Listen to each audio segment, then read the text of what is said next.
The Dragon's Return, Chapter 21, A Servant of Two Masters, Part 6. A femora? Arthur asked, staring at what appeared to be a snake's head in a small glass jar. Yes, sire, Gaius said. Arthur frowned. I have no idea what that means. Arthur admitted. It is a creature of the old religion. Back in those days, high priestesses could summon these creatures to enslave their enemies, Gaius explained. A high priestess? Morgause was the last living. We can assume she taught Morgana all she could in the 2 years they had, Gaius said, shaking his head. All right, but it's out of her neck now. We should have my Merlin back now, right? Arthur asked, handing the bottle back to Gaius, looking a little green. In theory, yes, Gaius stated. Theory? I don't like that my fiancé's mind, being her own, is a theory. Neither do I. But the legend states that where one head is cut, another grows, Gaius said, pointing to a line in a book in front of him. Does that mean it can grow back? Arthur asked, eyeing the bottle in the physician's hand. I have never dealt with a femora before. I don't know. It may only refer to the mother beast. Arthur glanced over at the sleeping form of Merlin laid out on her front on the patient's cot. She looked peaceful. Gaius had given her something to keep her under after Gwen knocked her out. She would sleep through the night and hopefully wake herself again. Arthur nodded. Here, I'll move her to her old room so you can have your bed back, Arthur offered. Gaius smiled and nodded. Arthur carefully turned Merlin over and scooped her up and carried her to her old room, frowning at the thin mattress she'd been sleeping on for years. I'll have her maidservant bring breakfast in the morning, he assured, gently brushing her hair out of her face.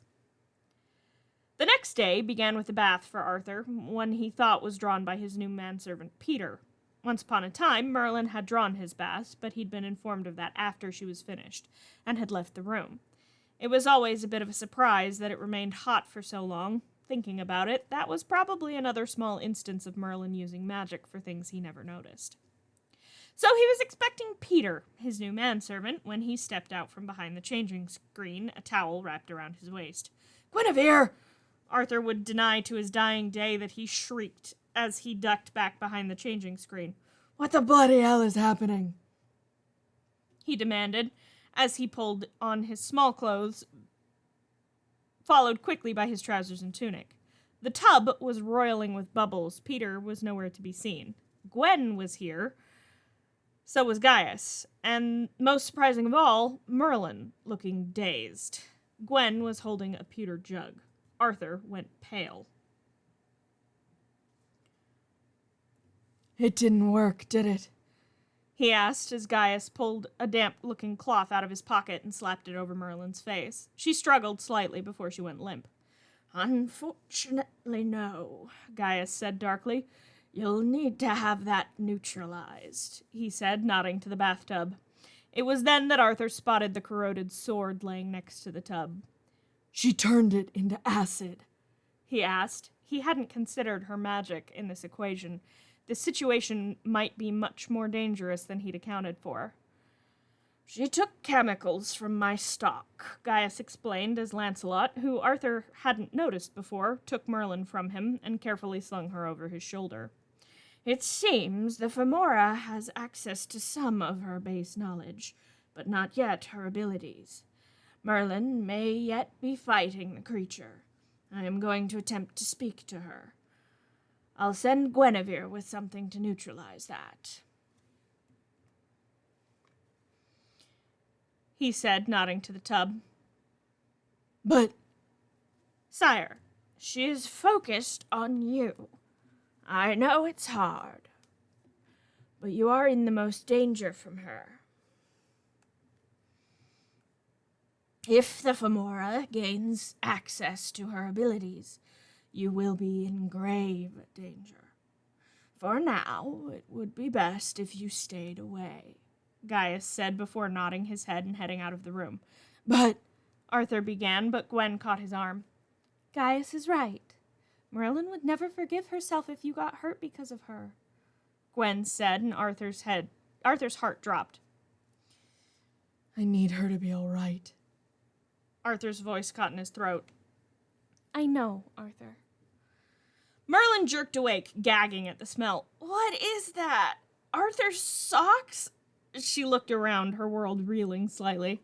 Gaius's chambers came into focus. Lancelot, Gaius, and Gwen all standing in the room watching her. What are you trying to do to me? Trying to stop you from killing the king, Gaius said. Merlin blinked, feeling lightheaded, hunger gnawing at her stomach. The explanation was quick, shared over lunch to keep Merlin from passing out. She likely hadn't eaten in days. She had to kill the mother beast, the thing living in Morgana's hut. What are you going to do? Lancelot asked. What I have to, Merlin said, hopping up the stairs to her old room. She scrambled under the bed and pulled out a folded robe. You're going to face Morgana, Gwen asked. I'm not going. Emrys is. Don't tell Arthur, Merlin said, pulling on the robe. Gwen's eyes went wide as she watched Merlin's face shift. Her nose pointed slightly, freckles appearing on her cheeks as her skin darkened as though she'd been in the sun for days. The color fled from her hair and her lips thinned. You only have a day before the Femora wakes up. Be careful, Gaius called, tossing her an apple as she pulled up the hood of the robe and vanished out the door as Lancelot and Gwen exchanged a look.